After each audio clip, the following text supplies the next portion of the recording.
Arsenal itu unik. Saat mereka menang, orang bilang wajar.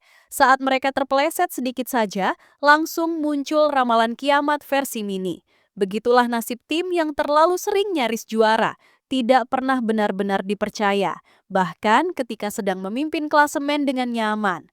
Seolah-olah mereka harus selalu sempurna, karena satu noda kecil saja cukup untuk menghidupkan kembali cerita lama yang tak pernah benar-benar mati.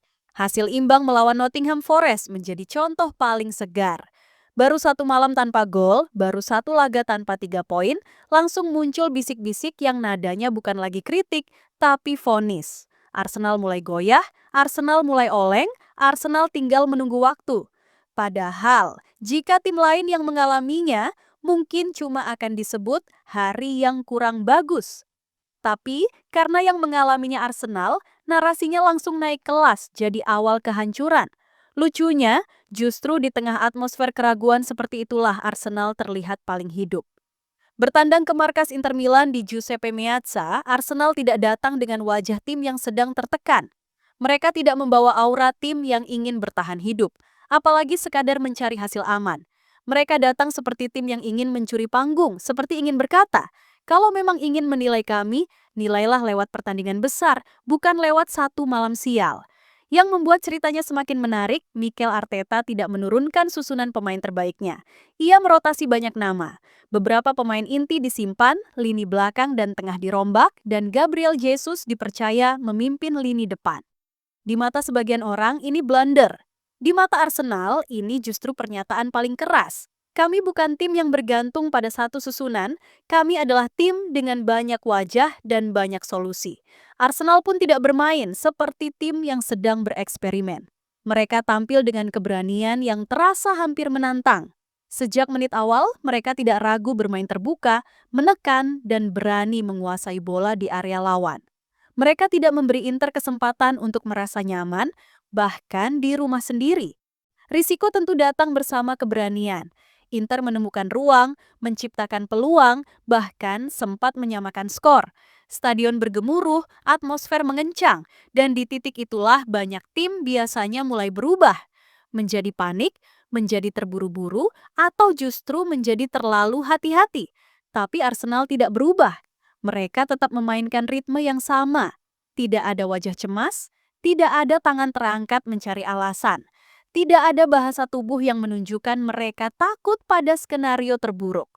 Mereka seperti tim yang tahu bahwa dalam kekacauan kecil itulah biasanya ruang muncul.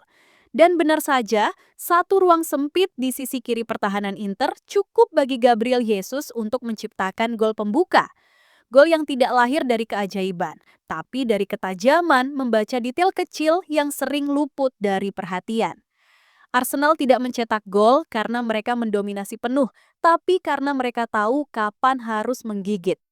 Lalu datang gol kedua, lagi-lagi bukan dari skema mewah, tapi dari situasi bola mati yang dieksekusi dengan kesadaran penuh.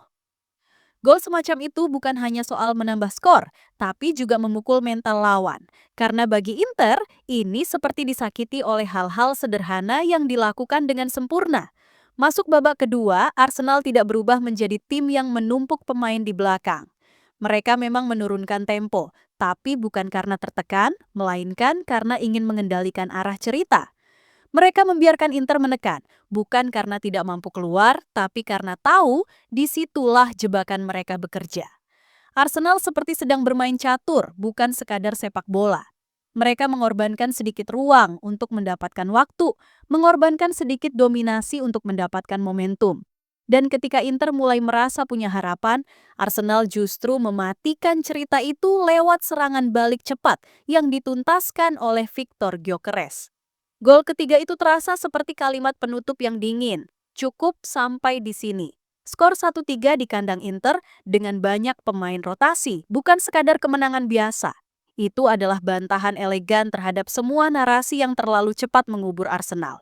Jika tim yang katanya mulai goyah masih bisa tampil seberani dan setajam ini, mungkin yang perlu dipertanyakan bukan Arsenal, melainkan cara orang-orang menilai mereka. Yang membuat Arsenal musim ini menarik bukan hanya soal hasil akhir, tapi cara mereka merespons situasi. Mereka tidak selalu harus dominan, Tidak selalu harus indah, tidak selalu harus mencetak banyak gol. Tapi mereka selalu tahu bagaimana caranya tetap berada dalam kendali, bahkan ketika situasi terlihat tidak sepenuhnya menguntungkan. Di Liga Champions, Arsenal masih melaju sempurna. Di Premier League, mereka masih memegang kendali jarak dari Manchester City. Di kompetisi domestik lain, peluang tetap terbuka. Tapi lebih dari semua angka dan statistik itu, yang paling penting adalah satu hal. Arsenal kini terlihat seperti tim yang tidak lagi sibuk membuktikan siapa mereka, tapi sibuk memastikan kemana mereka ingin pergi. Ada perbedaan besar antara tim yang ingin diyakini dan tim yang yakin pada dirinya sendiri. Arsenal musim ini terasa lebih dekat pada yang kedua. Mereka tidak lagi terlihat seperti tim yang hanya berharap lawan terpleset, tapi tim yang aktif menciptakan jarak.